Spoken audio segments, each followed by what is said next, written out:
Hey everyone, it's Shaylin with Readsy. Today we're going to be breaking down the differences between traditional and self-publishing. Which publishing route to take is a really big question and really big important decision for a lot of writers, and neither is better than the other inherently. It really depends on what's going to be better for each specific author. So in this video, I'm going to be breaking down the qualities, benefits, and drawbacks of each publishing route. Traditional publishing is the established network of authors and publishers that has been used to print, publish, and distribute books for hundreds of years. Authors usually query an agent first, and then with help from that agent, sell their book to a publishing house. Publisher arranges editing, design, production, printing, and distribution, and some of the marketing. The author is usually paid with an advance, and then if they earn out their advance, they begin to earn royalties from their book sales. With self-publishing, authors either do or manage and arrange the editing, publishing, marketing, distribution, pretty much everything themselves. There are lots of online services that make this a lot easier than it would have been even 10 years ago. There are now print-on-demand services where every time a book is ordered, one book is printed, so the author never has to order books in excess in order to sell them. The author also receives a much higher percentage of the royalties here because they actually get the publisher's cut. So that means they get everything after tax, printing costs, and retail costs. Both systems have benefits and drawbacks, but for different people, these will weigh differently. So here are 9 different questions that you should be asking yourself if you're trying to make the decision on which publishing route to take. Number 1, which path is more accessible? Lack of access is probably one of the biggest cons for traditional publishing. You have to go through a lot of gatekeepers, and it can be a very long process. Most medium and large publishing houses will require you to work with an agent, which means you'll have to find an agent first, and this in itself can be quite a long process. Agents and publishers are looking for a book that they can sell. So if your book has sellable qualities and fits well into the market, as well as if you have an existing fan base or some sort of way of proving that you will be able to sell a lot of books, this makes your book a lot more ideal. It's a very long process, whereas with self-publishing, you can move at your own rate and generally get a book out quite a bit faster because you don't have to wait for the very slow-moving publishing industry. Self-publishing might be a better option for you if your book is very, very niche or it doesn't really fit into the traditional publishing market, because then traditional publishing might not be very accessible for your particular book. Question number 2, how does the distribution match up? Traditional publishing is usually the best and sometimes only way to get your book into most bookstores. Now, if you're self-publishing, you'll still be able to list your book on Amazon, on Barnes & Noble's online website, and a lot of other online distributors. So what this means is that you're going to be able to get your book into the system for a lot of brick and mortar stores. For example, Barnes & Noble. You could go to the Barnes & Noble website, search for your book, find it, and order it,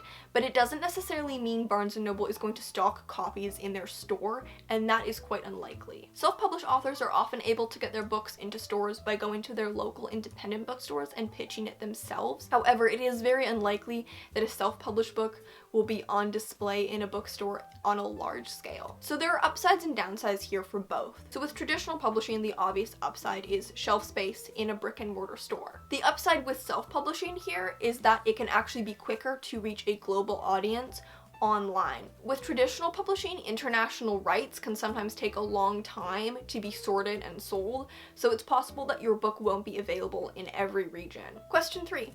What role does the author play in producing the book? In the traditional publishing world, the author is assigned a team of editors, and at the same time, they'll also be assigned a designer to do the book's jacket and book's interior formatting. Self-published authors usually hire their own editing and design teams. It's possible for self-published authors to hire editors who have worked at or currently work at big 5 publishing houses because they often work as freelancers. So access to publishing talent is the same, with one key difference, and that's the upfront cost. That leads us to question 4.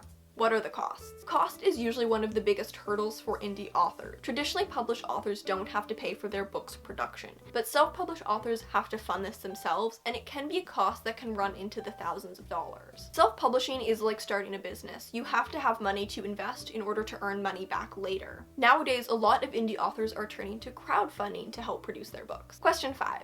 Who handles the marketing? Self-published authors do all of their own marketing, and those who are successful are usually the ones who are knowledgeable on online marketing. However, nowadays, traditionally published authors also often do a lot of their own marketing, even if they're with a big 5 press. It's become standard no matter what route you take. Nowadays, authors have to be good marketers in order to sell books. Now, as a traditionally published author, you might have more of an existing network to work within, but it doesn't mean that you won't have to do a lot of marketing yourself in most cases. No matter which path you take, learning how to market, and especially online marketing, is an extremely valuable skill for authors today. What kind of royalties can you expect? Traditionally published authors are usually paid in advance and start to earn about 7% royalties once they earn out their advance off a paperback, and a little higher, maybe around 10 off a hardback. It's a bit higher for ebooks, about 25% royalties, but 15% of all their royalties earned will go to their agent. Self-published authors earn everything except the printing and retailer's cut. This can be up to 70% for an ebook and 50% for a hard copy. Question 7.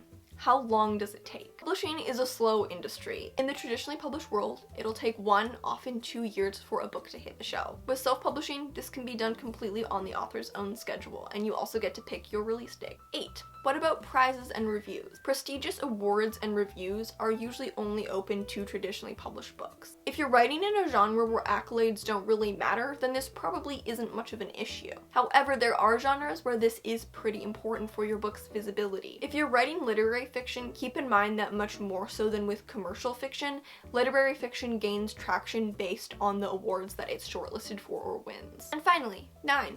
How much creative control will you have? In traditional publishing, the author does not have final say on the book's design, format, and title, though they can sometimes reject editorial changes. Publishers are professionals whose job is to sell your book, so they're not out here to ruin it. However, if you have a very specific vision for your book, you won't have that final say. Self-published authors have final say on everything, and it's one of the main reasons why many authors choose traditional publishing, because they want to maintain full creative control. As a summary, consider self-publishing if a pre-existing platform, your book is for a niche market or isn't considered commercial enough, or you write in a genre that does really well when self-published, like romance. You want to keep a higher percentage of your royalties, you're entrepreneurial and ready to run a business. A basic understanding of digital marketing, you want to get your book out quickly. You want total creative control, and you're willing to fund the book's production. On the other hand, you might want to consider traditional publishing if your book fits well into the publishing market, your book has commercial appeal or is in a genre that does better in traditional publishing than in self-publishing. You don't want to do as much of the marketing. You want your book to be available in brick and mortar stores. You're comfortable working with a team where you don't have final say on everything. You're not in a hurry. You want your book to be available for prizes, and you aren't willing or able to fund the book's production yourself. As a final option, there's hybrid publishing. Many authors are starting to become hybrid authors, which means that they both self-publish and traditionally publish. If you write books that are both commercial and non-commercial, this might be a good option. It's also a good approach for authors with devoted fan bases who will be able to sell just as many or almost as many copies if they self-publish and then keep a way higher percentage of the royalties. So that's a breakdown of self-publishing versus traditional publishing. If you're published, leave a comment below on whether or not you chose traditional publishing or self-publishing, and if you're unpublished, say which option you think you're going to lean towards. Thanks so much for watching, and remember to subscribe for new videos every Tuesday and Friday. Until next time.